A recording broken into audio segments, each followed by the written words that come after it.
evening, 6 o'clock p.m. on June 11th, 2021. And I would be remiss if I told you the time, but I didn't tell you where. It's 6 o'clock where I'm at. I don't know what time it is where you're at unless you're where I'm at. If you're where I'm at, it's 6 o'clock. If you're not here, good luck to you. All right. Hi, Scott. Hi, Rachel. Nice to have you both here. Lovely to see you again, my friends. Okay. So, where did I leave off? Oh, all right, let me turn this down. No, let me pause it.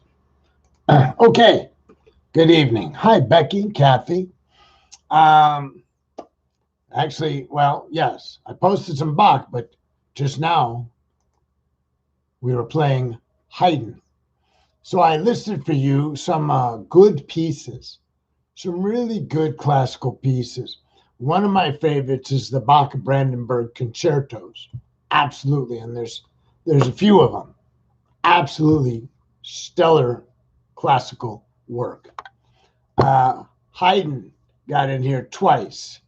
One for a trumpet concerto, because I really enjoy classical trumpet music.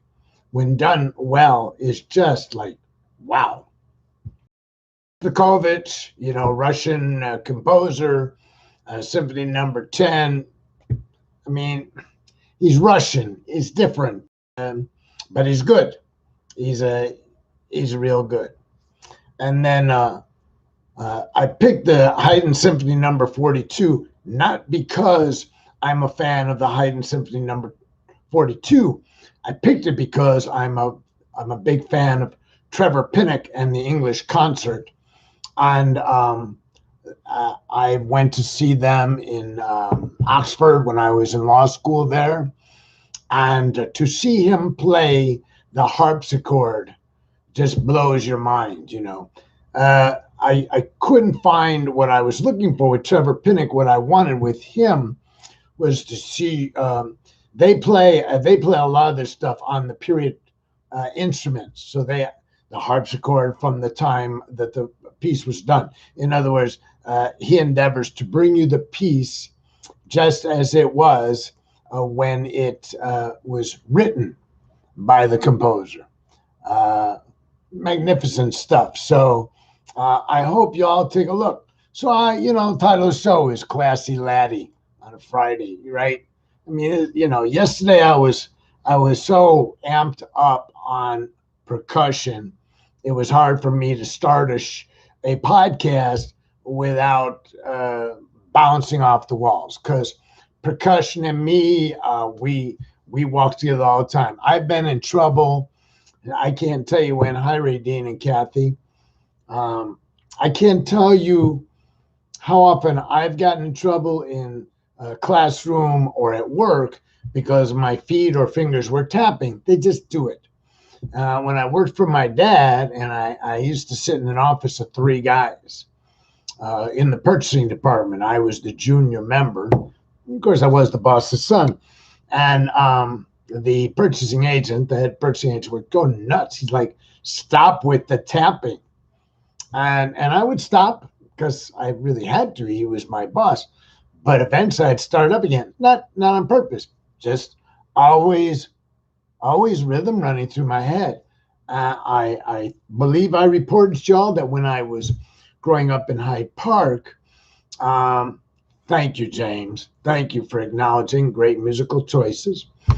So I used to, when I would walk home from 57th Street in Hyde Park to the Powhatan where my parents lived, at first, the heels of my shoes, my boots, I wore boots then, made a light tapping sound, right? And my keys in my pocket were a cymbal, and my right hand was a drum. My feet were drums. My hand was a drum, and my left hand was a cymbal, or cymbals.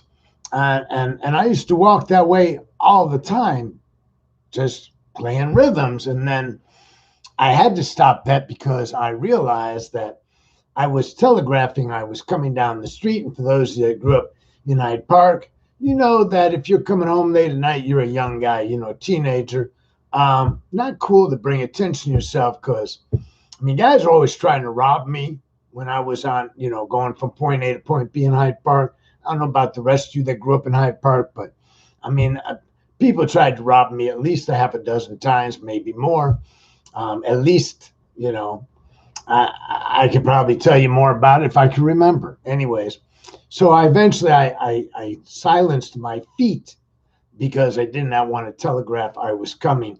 I didn't want to give anybody the advantage over me if they were what we call laying in wait in the law. So today is classical music. Yesterday was percussion. Some days it's just salsa. Some days it's rock. Some days classical rock. I'm trying to, if nothing else, brings you here for this podcast because you're not sure you're going to enjoy the topic, or you're not sure you're going to enjoy me, or you're not sure you're going to enjoy the people that participate, whatever it is that makes you, I'm not, you know, uncertain whether you want to, you know, listen in. Nothing else, you can show up pretty much 6 nights a week and see links to music that I almost always can guarantee if you're open to the experience, you will enjoy. I mean, I sometimes go to significant lengths to identify music that I know is well executed, right? I mean, you can have all kinds of music. And it, you know, there's some great bands, you know, for me, great, for you, different bands. But sometimes it's, you know, the great bands will always be great. But another thing that we should bring to each other is this access to artists and music that maybe isn't as well known, that maybe everybody doesn't know about it, and I enjoy, or something, you know, obscure. Sometimes that's bringing you a one-hit wonder that you heard if you're old enough in 62, and you haven't heard it much since then because, you know what, they ain't played it on the radio since, you know, the 60s. So I look for that kind of stuff because I don't need to bring you Spotify. You don't need me for the few minutes you come to the show, if nothing else, to find Spotify. That, you know, and the stuff I pick may be on Spotify. I don't know. So that's the beginning of my podcast on June 11th in 2021. Hi, Rose. Thank you all for joining, whoever you are. You see, if you're on Facebook, you see people are commenting as a form of checking in. On YouTube, nobody's checked in yet, but if you're on YouTube and you hear me addressing people by name, like hello, Rose or James, that's because I'm simultaneously casting on Facebook. So, you know, music soothes the savage beast. So I really felt like after last night's podcast, where, I mean, I was just electrified in the beginning. I mean, if you didn't notice I was bouncing off the walls, well, then you were probably not paying any attention or you weren't here. So yes, I was bouncing off the walls with percussion. Percussion just almost demands body movement, whether it's dancing, whether it's just, you know, bouncing.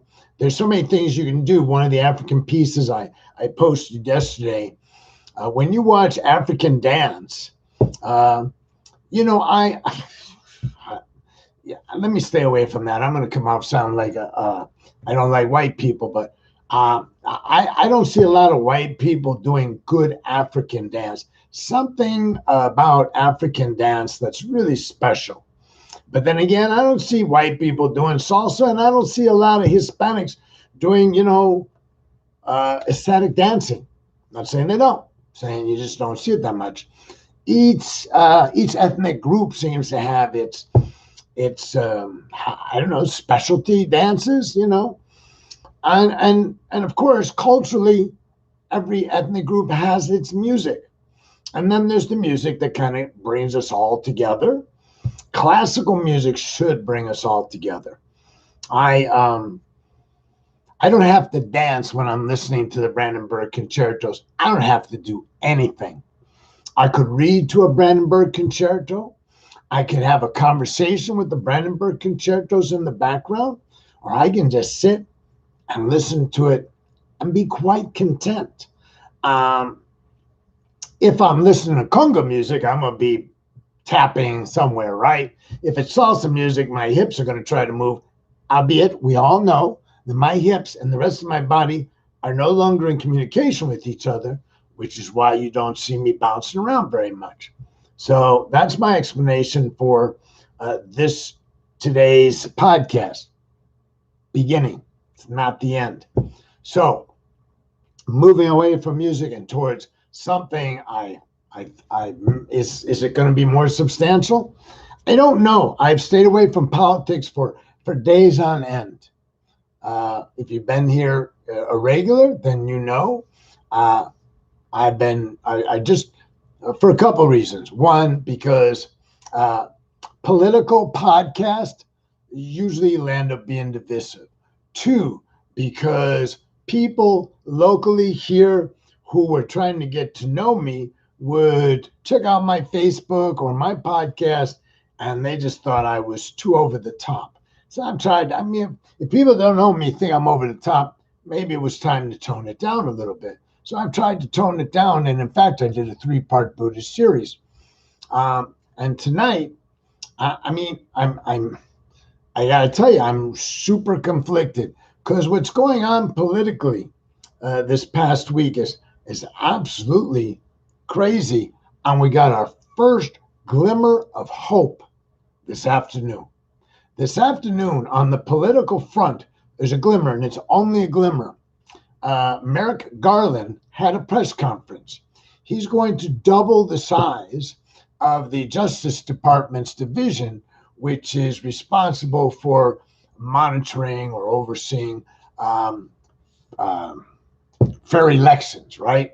So the U.S. Supreme Court, in essence, kind of has been unsympathetic to voters' rights, and the legislators are hostile to voters' rights.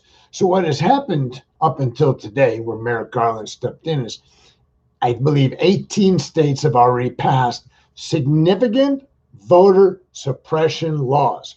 And they typically do two things. One, they make it harder to vote.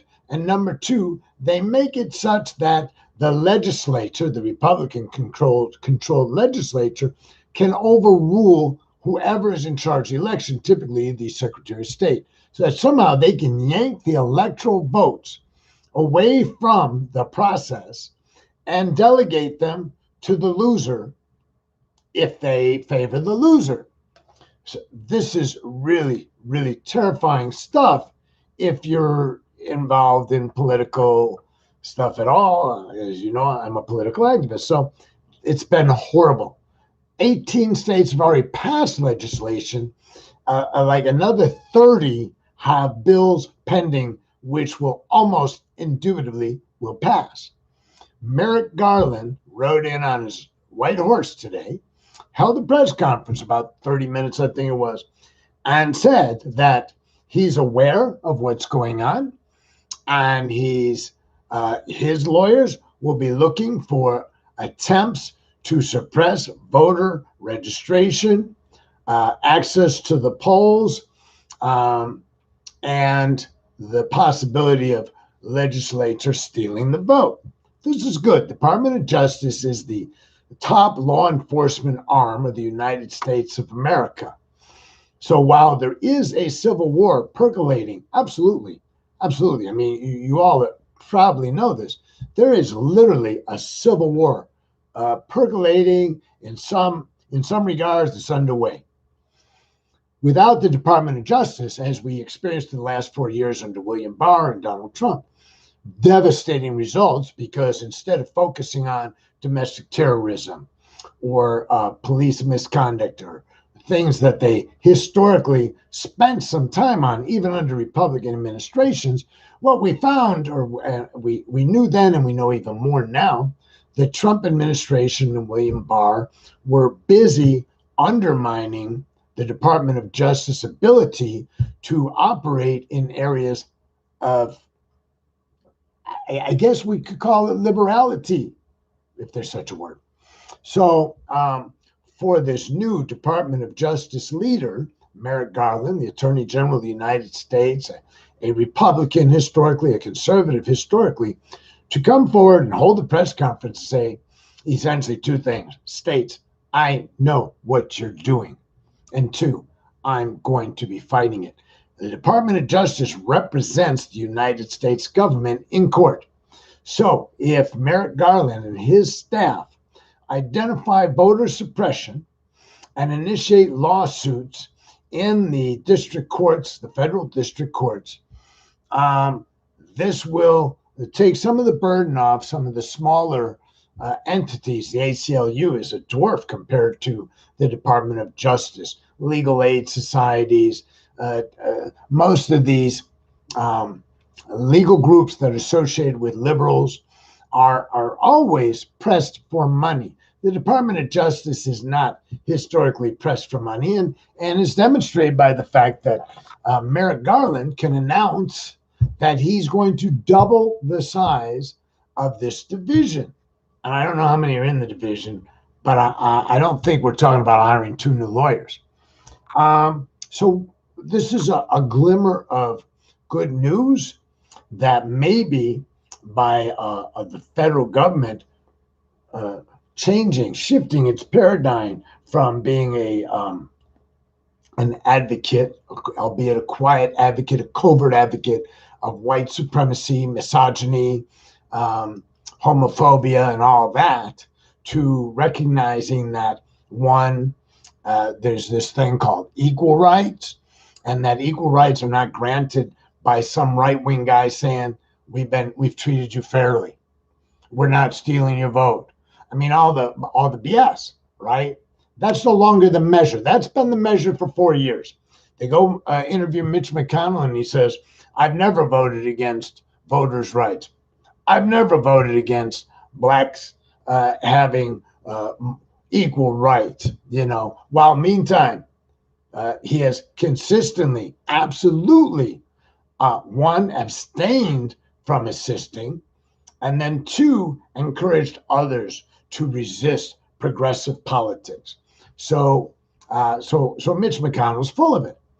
And so it's really refreshing to have a man who is a conservative and yet absolutely recognizes that he has a moral and legal obligation to protect us voters, so that we will have unimpeded access to the polls, so that we'll be able to vote. And then the second thing is that our vote will count. I mean, what is the point of telling us, we're sorry, we're going to let you vote, and then if you lose, saying, well, there was fraud. I mean, Florida's investigation is wrapped up. I don't know how many investigations they had of voter fraud. They found none. Georgia's never found any voter fraud. Pennsylvania never found any voter fraud. Pay attention. Arizona's looking for voter fraud, hasn't found it. And that's with the most polluted group of people given access to voter information that's ever taken place in the history of the United States. There are people there that are their sole purpose right now in Arizona, while they're in there pursuant to a judicial decree that they can give given access, are actually doing nothing but trying to overthrow the results of the Arizona election as pertains to Trump only. Because Arizona is an overwhelmingly Republican state. They have voted 2 Democrats to the Senate. That was extraordinary. But go down, whatever they call it, down range, whatever, you find that overwhelmingly Republicans were elected. And local politics is local politics. But, it's been said, all politics are local. So in the absence of real fraud, this voter fraud thing is being churned in order to attack us. Okay, so what they'll do is what they're setting up legally. I mean, pay attention if you're not. Legally, if you're looking, what they're doing now is they're saying that ultimately the legislature will decide how the electoral votes will go to the Electoral College. They're usurping their own processes and protocols that have been in place in maybe by legislative edict. And they're saying, if we don't dig it, check it out. Look at the mystery boxes. So we're gonna gangster it. So they're positioning themselves to make sure that regardless of the popular vote, which has happened anyways, there's been a lot of regardless popular vote, but regardless of popular vote, the Electoral College will never receive the votes it historically received from the states pursuant to the protocols of who wins the Electoral College vote. That's gone away in 18 states and more to follow. So it's kind of hard to not say something about it because 1, I'm a voter, 2, I'm a liberal, 3, I absolutely hate Trump and his supporters. I don't mean his supporters out here in Texas. I don't hate them. I'm talking about Matt Gaetz. I'm talking about Lorena Bobbitt or whatever her name is. I'm talking about Marjorie Taylor Greene. That's what I'm making reference to. I really dislike the Ted Cruzes and the Marco Rubios and Mitch McConnells and the Lindsey Grahams. I mean, if to get rid of them, I had to give up just as many Democrats, liberals, I'm down with it. If you said, well, we can get rid of Lindsey, Mitch, and all these jerks, but you have to give up an equal number of Democrats, and then, there'll be this vacuum, and we'll go around trying to fill it. I wouldn't blink an eye. I'd be on it like white on rice, okay? Be like, yeah, let's do this. So, the political landscape is so screwed up in contrast to the way everybody here, whoever listens to this video live or when it's Memorex, you will be, you are now enmeshed. And I promise this. I mean, it's an opinion, but I promise you it's true. It's as true as any opinion I've ever held. This is a really screwed up political landscape. And Trump is still trumping. I mean, he's still got access to these amplifiers, and as a result, you know what? I had something I wanted to read you, and okay, give me a second. Just gonna take another second. Trump said, the saddest thing is that because I'm the president of the United States, I'm not supposed to be involved with the Justice Department. He said this back in 2017. I'm not supposed to be involved with the FBI. I'm not supposed to be doing the kinds of things that I would love to be doing. What he'd love to be doing is usurping the popular vote of the United States of America. He would like to turn back the hands from democracy to a monarchy, and he would like to be acknowledged as the king. That's just so off the freaking wall, right? I mean, if you are a student of the Constitution, if you're a student of civics, if you're a student of democracy, then you already know why what I'm saying is completely screwed up. There's some great memes out there. I've never created a meme. I'm never going to create a meme.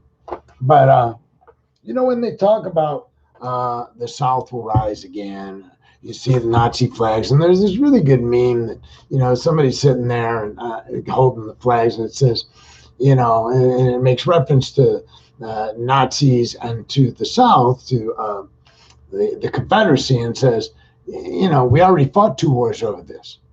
We've already resolved this. These people that are promulgating anti-Semitism, racism, white supremacy, white nationalism, and all that goes along with it.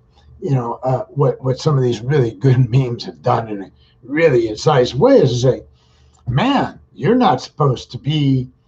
You're not supposed to be. You are not supposed to be. You as an American citizen should not be waving a Confederate flag, should not be waving a Nazi flag, right? But you can, but you shouldn't be. Why shouldn't you be? Because we determined as a nation and shed blood as a nation to avert these types of political ideologies taking root in the United States. So if you're promoting that stuff, you're kind of just wrong. I'm not saying you can't say it, but there shouldn't be 70 million people advocating or supporting the people that are making that claim. So we should be on the edge of our seat. We should be hoping that here, I'm trying to, I do this on spontaneously. I don't have, a cheat sheet here or anything. So 80 million people, approximately 80 million people voted for Biden. And approximately 73 million people voted for Trump. 7 million, 8 million, 9 million. That is not enough. Now, I have friends that say, that's great. That's tremendous. I'm like, no.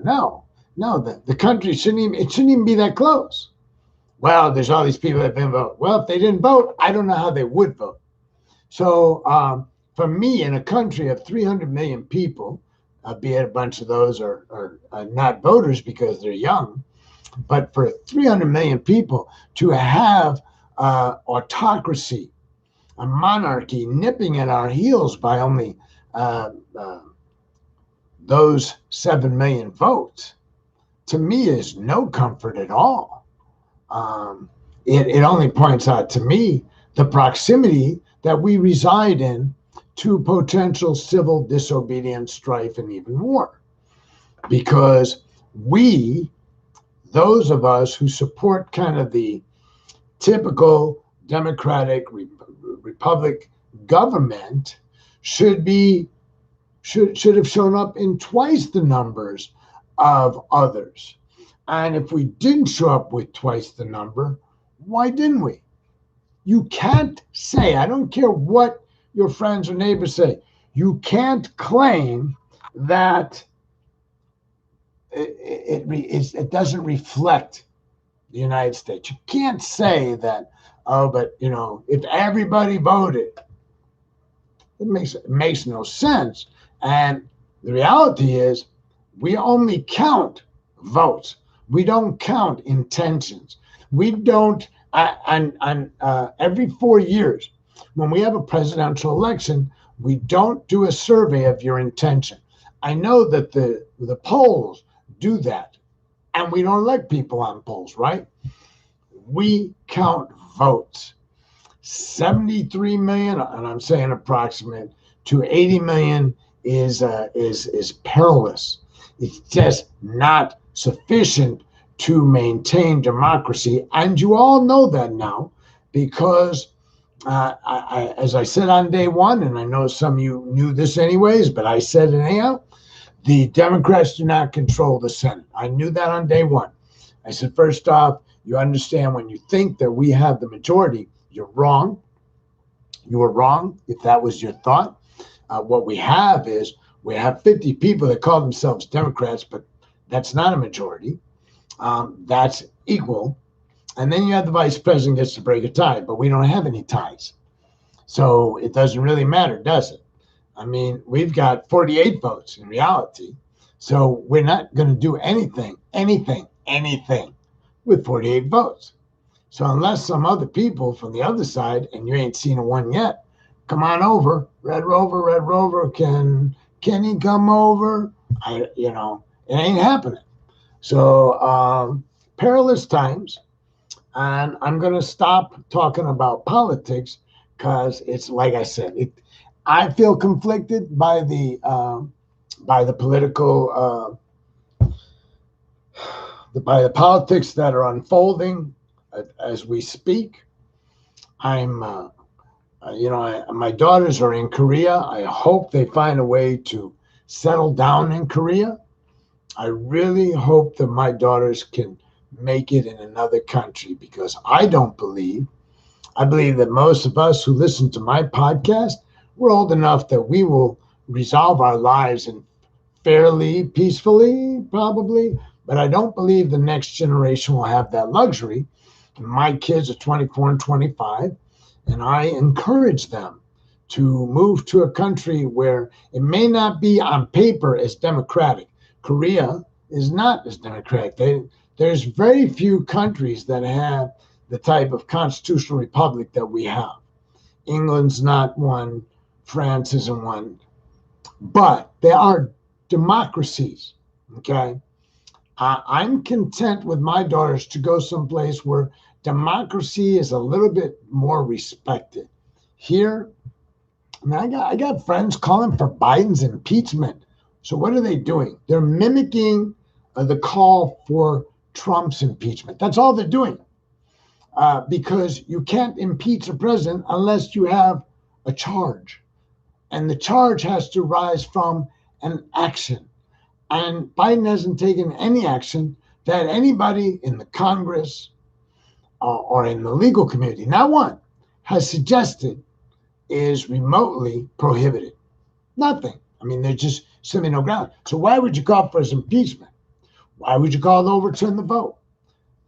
The clamor of the right is so nonsensical and yet incessant, loud, and is, we all know, being amplified by Fox News and One Network and those.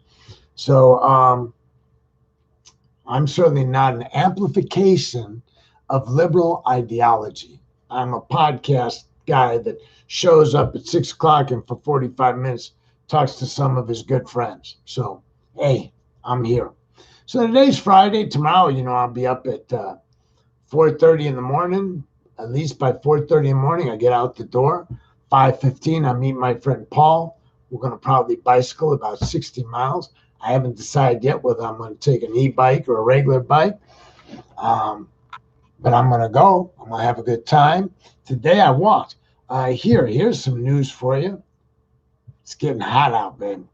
If you're here in Dallas or somewhere, well, I guess it's getting hot all over. I had a friend who lives in northern Minnesota said it's been 95 degrees up there. So, yeah, if you're new to the podcast, that's my sidekick Velvet up in the treehouse, up in the cat condo.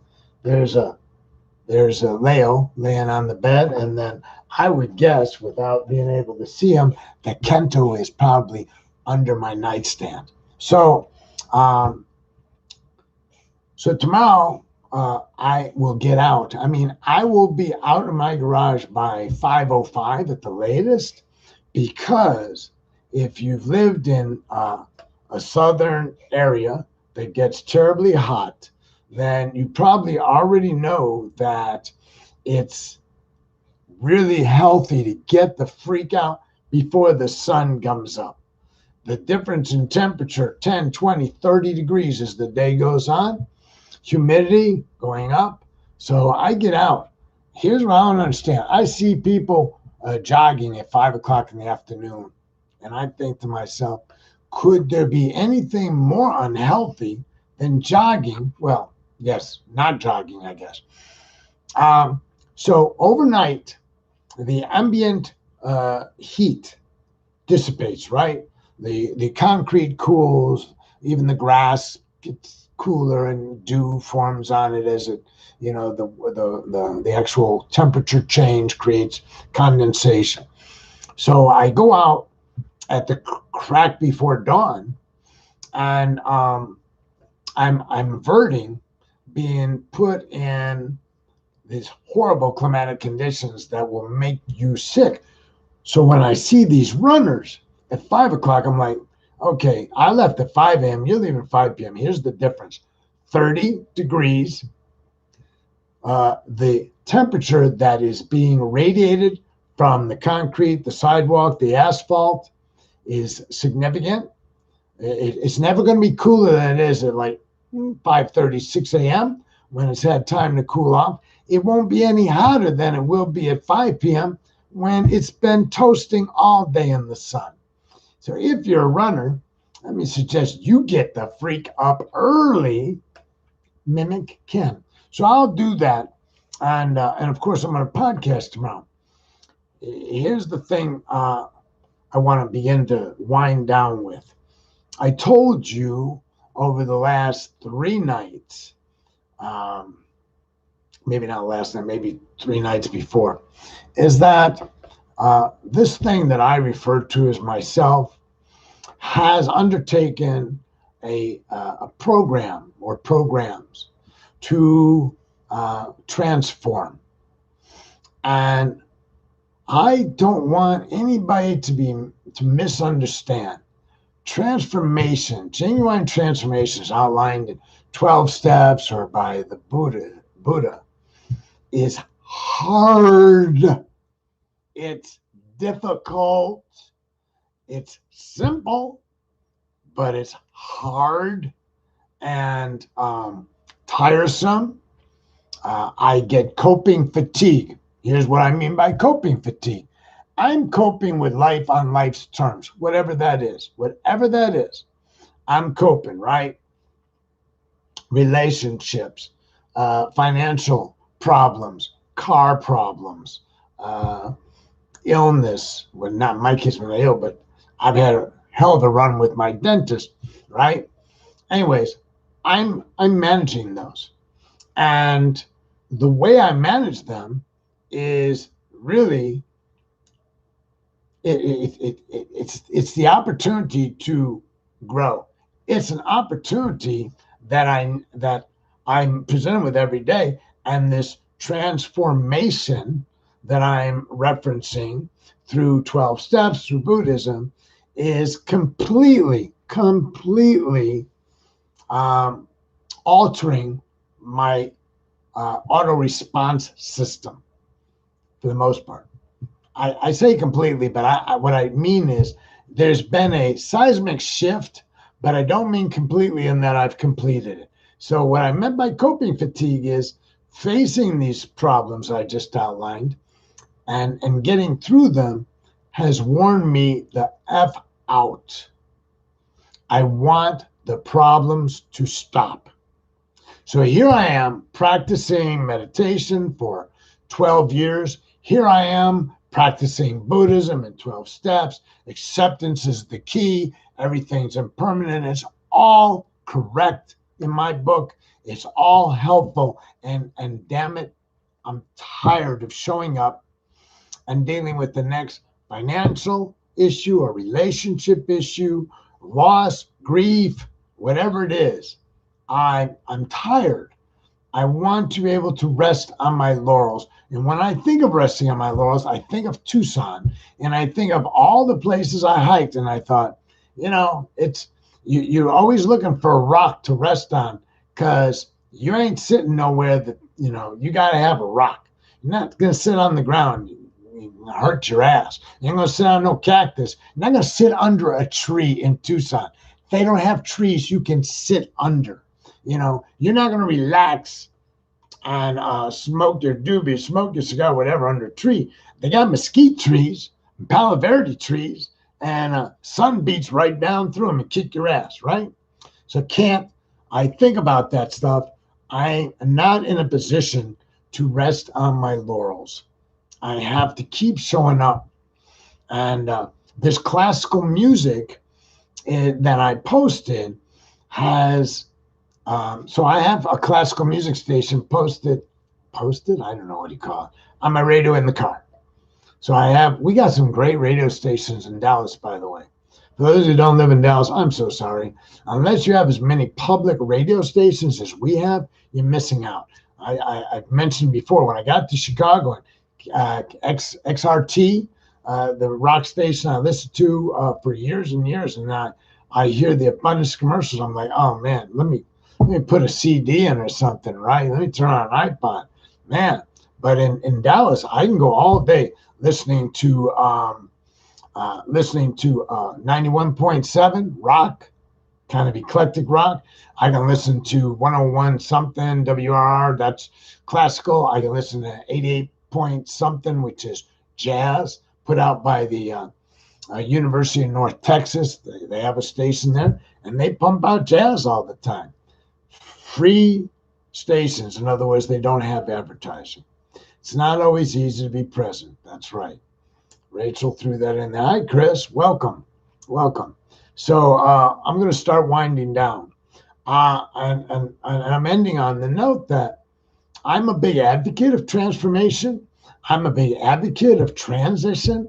I'm a big advocate of showing up, modifying, and doing things that will help me to cope anew, to cope in a different fashion, to be the person I told you I have become, the better son, the better brother, the better lover, whatever it is. I can do better. And and here's the thing.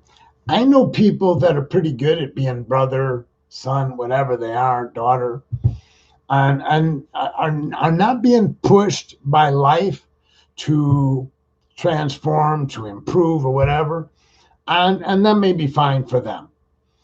I may, in my endeavors, caught up to some of them. I may be as nice or as good a kid now, as they're a kid, 68 years old. But more importantly is that no matter where I am, it's not over. Bob Dylan said, "He who ain't busy being born is busy dying." Okay. Chris and I think we talked about it on our bicycles one day.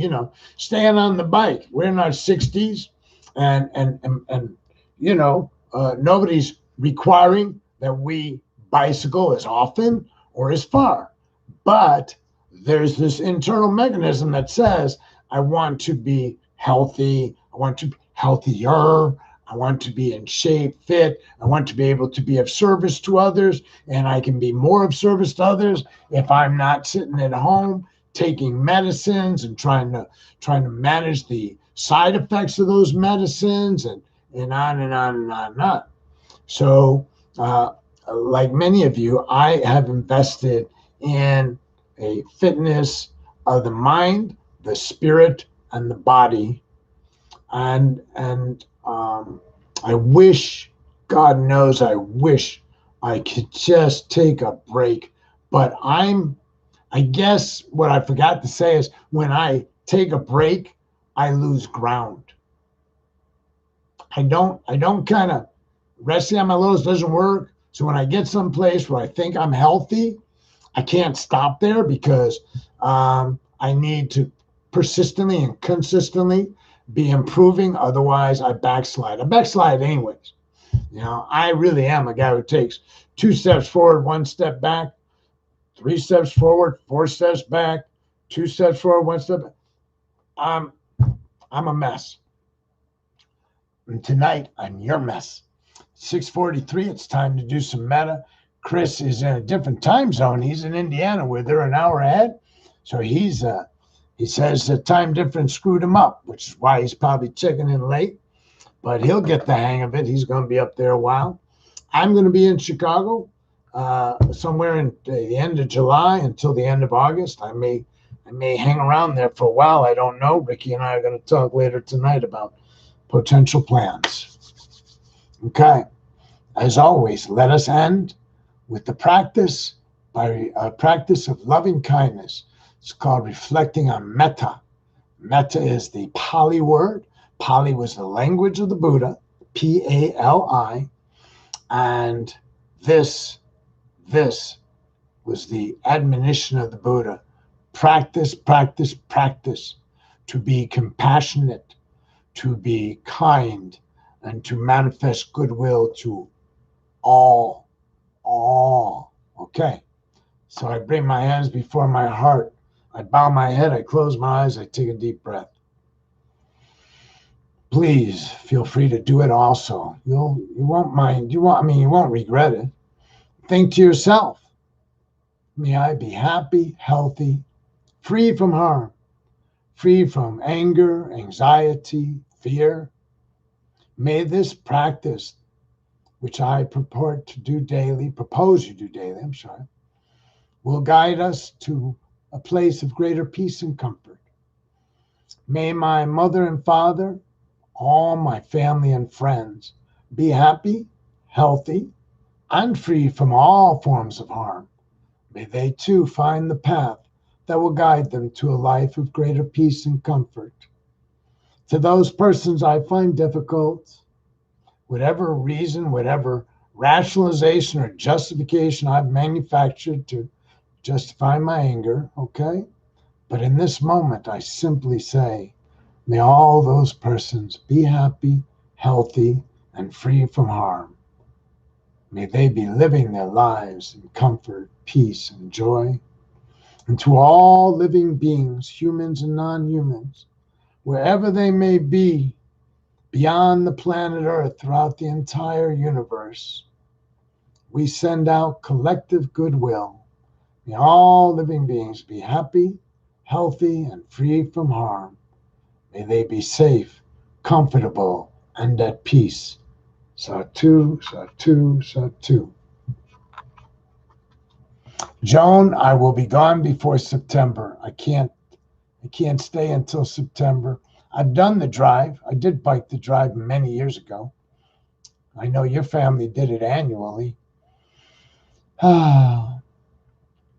Thank you, Rose and Joan, Rachel, Kathy, Mark, and Ann. Thank you, Lisa, if she was sneaking in here at some point. If I didn't call your name, Chris and Becky, I don't ever intentionally leave anybody out. There's no reason to. Last thing I would do after practicing metta would be to go, oh, I'm not going to mention that person. I don't like them. Why would that be a step backwards? 5 steps backwards. Hey, Travis. Thank you. Thank you all. Blessings, as Chris says. Blessings to everyone. Namaste.